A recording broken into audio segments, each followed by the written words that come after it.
When it comes to shooting highly glossy and reflective products like these, it's incredibly difficult even for professional product photographers. Now, to overcome the problems of the dark reflections and the high contrast, we use something called gradient lighting to create that lovely, luxurious look to these products. Thanks to Squarespace for sponsoring this video. Use coupon code CARL to get a 10% discount. In these examples, you can see how I've made these products look wonderful with these beautiful, smooth, silky tones of light transitioning across the surface of the products. And it's used for all various types of high gloss products, from high gloss plastics, cosmetics, jewelry. Various glossy luxury products are often photographed using gradient lighting. However, using gradient lighting requires some professional knowledge and professional skill. Well, that was until now, where I've designed the light cone. Now, the light cone overcomes many of the problems of shooting high gloss products. Now, in professional photography in the studio, we use very large scrims and diffusion material to overcome these problems. And whilst those are suitable for many types of product photography, they can be a bit unwieldy to use for most photographers that don't necessarily have the space. Also, there are many products that are more spherical in shape that even large scrims don't work very well for. And that's exactly why I designed the light cone to overcome these problems. Let's take a look a little bit further. Now, if we take the product that I've got under here at the moment, which is this highly polished chrome shower head, you can see how it's reflecting all of these dark surfaces. It's reflecting the high contrast lights that you can see in there, and the product just generally looks terrible. But if I put the light cone in, you'll see how that product is improved dramatically with the look of the lighting and the luxury feel of the lighting.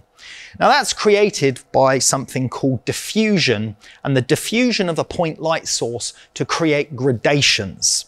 Now, many photographers may say, well, why don't you just use a softbox? Well, softboxes can be wonderful for many types of photography, including beauty, portraiture, and some matte surface products.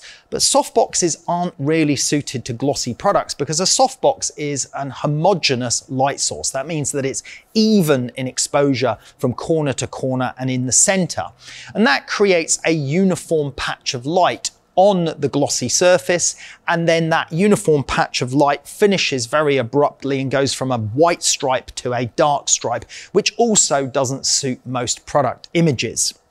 When we think about shiny products and glossy surface products, what you have to realize is that they're actually a mirror forming an image of the surroundings.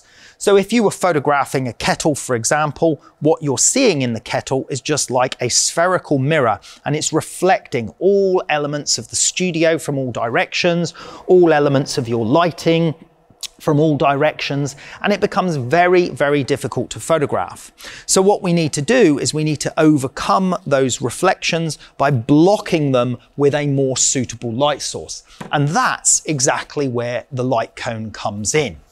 Now, I designed the light cone with very special optical density properties and exactly the right material to give the perfect gradations for studio lighting.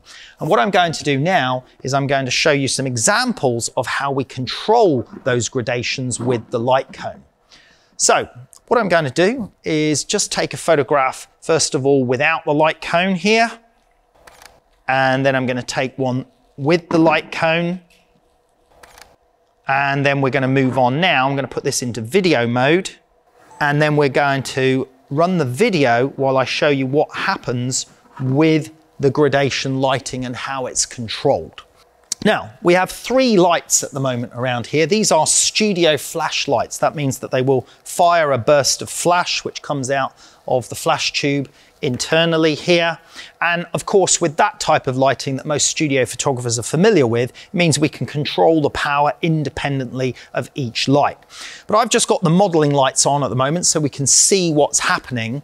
And if we look at the video image, we can see when I turn that light off, you can see that this light at the back here, you can see it's creating that gradient and stripe down the shaft of the shower head. And if I move that light around manually, you can see how I can change the position of that gradient. Now that gradient is only a very thin slither of light because of where it's hitting and where I've placed it. This next light is controlling quite a lot of lighting, over the top of the shower head and creating that beautiful gradient along that top edge there. So you can see as I move it, how I'm catching that. Now, at the moment, this light is at quite a low level. If I raise it up higher, you'll see that gradient move over into the face of the product. And if I move it around, you can see it moving into different positions. So it's the position of the light relative to the light cone that controls and creates the necessary gradients.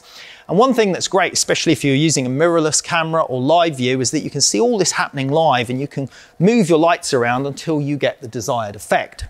Now, one of the main lights in action here, which is creating that beautiful gradient in the center of the shower head, is this one. And if I turn that one on and off, you can see the effect that one is having.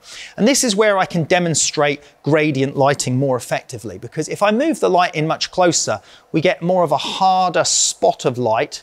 Now the exposure's increased slightly there in doing that, so I'm just going to modify that exposure just to show you a little bit better here. So you can see that harder light because I've gone closer to the light cone, but as I pull the light away, it will become softer, because from the subject's perspective, the light actually grows in size. Now that may sound a little bit counterintuitive to most photographers, because as you know, as a photographer, when you move a light further away, it becomes smaller to the subject and becomes harder and more contrasty. But when we're using scrims and gradient devices like this light cone, as we move the light further away, the actual spread of light becomes larger. So internally, from the subject's perspective, the light looks larger and therefore softer. And when we move the light closer with this type of diffusion material, then internally, from the subject's perspective, the light looks smaller and higher contrast. And as you can see on the video right now, I've got an amazing amount of control with my gradients by simply moving the light around or changing its distance relative to the subject.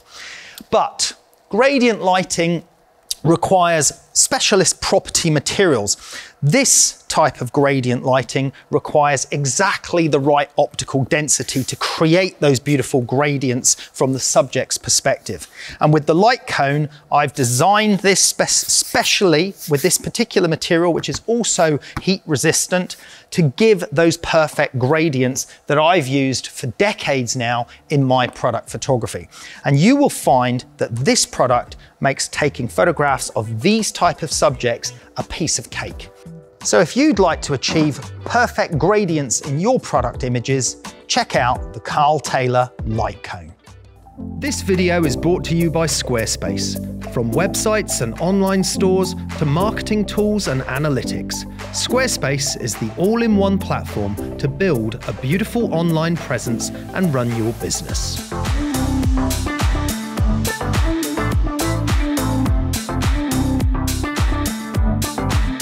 Head to squarespace.com for a free trial. And when you're ready to launch, go to squarespace.com/Carl to save 10% off your first purchase of a website or domain.